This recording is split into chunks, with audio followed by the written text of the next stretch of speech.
Tidak hanya NATO penyebabnya, motif agama ternyata juga dibalik perang Rusia versus Ukraina.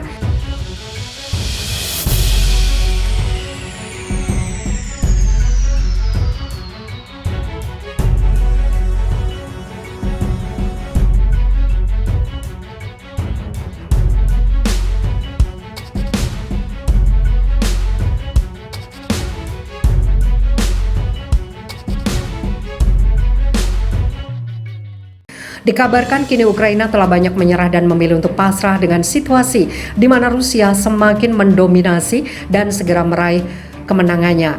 Konflik yang sudah lebih setahun ternyata diam-diam juga dilatari oleh urusan agama. Berikut faktanya, tepat pada tanggal 24 Februari 2023, invasi Rusia ke Ukraina genap 1 tahun. Korban jiwa dan kerugian perang menjadi sorotan di tengah peringatan 1 tahun perang zaman modern ini. Di balik peringatan itu pun masyarakat dunia masih bertanya-tanya, apa gerangan pemicu perang yang menyeret banyak korban tersebut? Presiden Rusia Vladimir Putin pernah berujar bahwa serangan itu dipicu oleh kekhawatiran terbesar Rusia atas ancaman yang diciptakan oleh para politisi barat, khususnya NATO yang memindahkan kekuatan militernya ke perbatasan Rusia-Ukraina. Was-was dengan gerakan NATO tersebut, Rusia berinisiatif melakukan serangan duluan. Putin memerintahkan militernya menyerang Ukraina sebelum negara itu berubah menjadi pangkalan militer NATO dan membahayakan kedaulatan Rusia. Namun faktanya, permasalahan kedua negara tidak hanya berkisar pada NATO tapi juga menyangkut aspek budaya dan sejarah. Sekitar 7 bulan sebelum melancarkan serangan, Putin sempat menulis sebuah esai panjang berjudul On the Historical Unity of Russian and Ukrainian.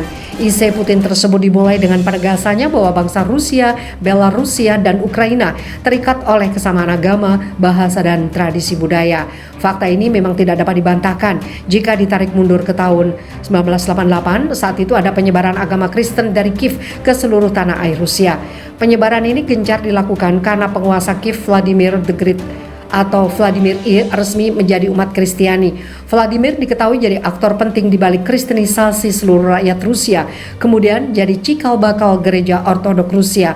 Mulai dari saat itu, agama Kristen menyebar lambat laun menyatu dengan tanah air Rusia, sehingga terciptalah rasa nasionalisme dan spiritual di antara mereka yang amat kuat. Mengutip AFP, Kiev ternyata juga memiliki kedudukan penting bagi dunia keagamaan Rusia. Alhasil, sejak saat itu relasi keduanya pun terjalin mapan sampai berabad-abad lamanya. Sebagai catatan, Kiev jadi bagian tidak terpisahkan dari kekristenan Ortodok Rusia. Namun ketika konsep negara bangsa terbentuk, hubungan keduanya lantas tidak lagi sama. Terlebih ketika Uni Soviet bubar pada 1991. Setelah hancurnya negara komunis itu, Kiev kemudian jadi ibu kota Ukraina. Pada saat bersamaan, mereka juga menulis sejarah versi mereka sendiri yang menurut Putin di esainya telah memojokkan Rusia atau Uni Soviet dengan menganggap episode sejarah bersamanya sebagai pendudukan. Kemunculan berbagai sentimen dari elit kedua negara dan pihak eksternal lantas mendorong munculnya persaingan tidak terhindarkan yang tidak dapat dijaga oleh perasaan spiritual semata. Puncaknya terjadi pada 2019.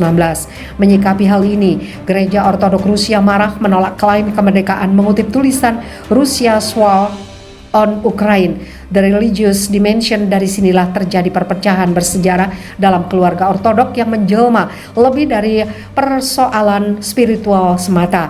Ukraina dinilai telah menghina nilai tradisi keagamaan Rusia sekaligus melupakan Rusia dalam catatan masa lalu Ukraina. Kondisi ini memicu kemarahan Putin hingga membuatnya menulis esai 5.000 kata itu. Namun patut dicatat, esai itu sendiri sangat tidak logis karena secara eksplisit memperlihatkan keinginan Rusia merebut kedaulatan negara lain berdasarkan konsep kebangsaan yang hadir sejak ribuan tahun lalu.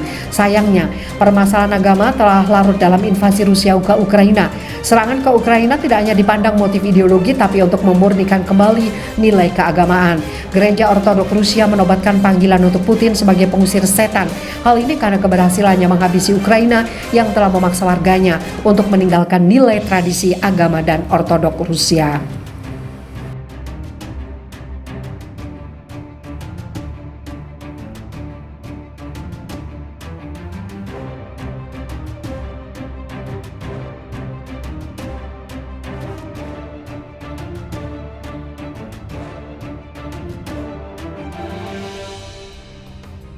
Pengkhianat.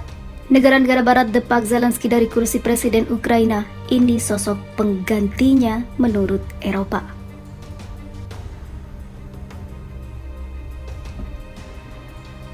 Bukannya semakin mendukung langkah Zelensky dari invasi Rusia, negara-negara barat malah dikabarkan akan mendepak mantan pelawak ini dari kursi kepresidenan di tengah kondisi Ukraina yang makin kritis dan banyaknya wilayah jajahan yang akhirnya jatuh pada tangan Rusia. Negara-negara barat dilaporkan tengah mempersiapkan langkah-langkah untuk mendepak Volodymyr Zelensky dari posisi presiden Ukraina. Hal ini terjadi tatkala Zelensky sedang memimpin negaranya yang mendapatkan serangan Rusia. Dalam sebuah wawancara untuk saluran YouTube Judging Freedom, pensiunan petugas intelijen Korps Marinir Amerika Serikat Scott Ritter menyebut saat ini Barat lebih condong kepada Panglima Pasukan Ukraina Valery Zaluzhny. Ia ujarnya dianggap lebih cocok untuk menjadi presiden. Barat mendorong Zelensky ke latar belakang dengan fokus pada Zaluzhny sebagai pemimpin masa depan Ukraina. Ujarnya dalam wawancara dikutip media Lebanon Al-Mayadin pada Jumat. Menurut Ritter, ada kecenderungan di media barat untuk mempromosikan sosok Zaluzhny. Ini menunjukkan bahwa masa pemerintahan Zelensky akan segera berakhir tidak lama lagi, karena ia tidak lagi memiliki kekuatan sebelumnya dan tidak dapat mempengaruhi hasil selanjutnya. Orang-orang seperti Jenderal Zaluzhny akan menentukan masa depan Kiev ketika konflik mencapai tahap akhir. Dialah yang akan duduk di meja perundingan dari pihak Ukraina, kata pensiunan perwira intelijen itu. Laporan ini sendiri timbul saat kepala gerakan We Are Together with Russia, Vladimir Rogov, mengatakan bahwa Zelensky menggunakan dinas intelijen Ukraina sebagai satu-satunya kekuatan pendukung untuk mempertahankan kekuasaannya dan lawan-lawan politiknya. Rogov mengatakan kepada TASS bahwa Zelensky membuat banyak musuh politik selama usaha membangun sistem kekuatan satu orang di Ukraina. Ini menciptakan kekuatan oposisi yang besar.